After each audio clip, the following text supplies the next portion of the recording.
Moi, quand la végétation est vraiment plat, je juste fais un petit mouvement comme ça et ça atteint les flammes comme ça. Il n'y a pas besoin de faire plus. Et on économise nos forces. Batte de feu, allumeur, gilet à eau, l'équipement peut paraître sommaire.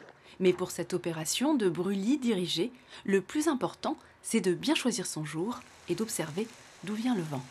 Nous, on allume sur des petites taches et après, c'est le feu qui fait le travail.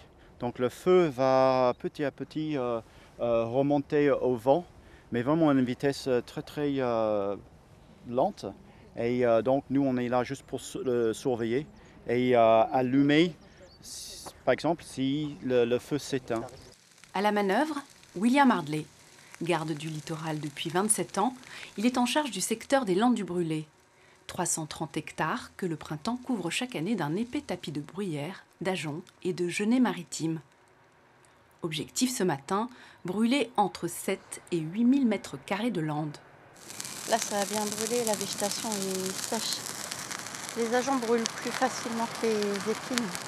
On vise les ajoncs parce que ça brûle plus vite et puis ils sont plus disséminés dans la végétation. Donc du coup, on sait que si on met le feu aux ajoncs, on a plus de chances de prendre feu et de couvrir un maximum de surface. Et le feu va être bien emporté parce que c'est vraiment une essence inflammable. Brûler sous contrôle, une mesure de prévention contre les incendies criminels ou accidentels et un moyen économique de régénérer ces terres incultes.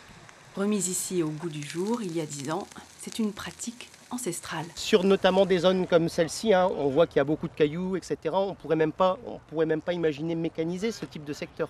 C'est juste impossible à broyer, on n'a rien inventé. On pratique des brûlis dirigés et à N+1, c'est-à-dire que l'année prochaine, il y aura des animaux qui suivront la végétation pour la manger. Et donc on va ralentir l'évolution de nouveau de la lande.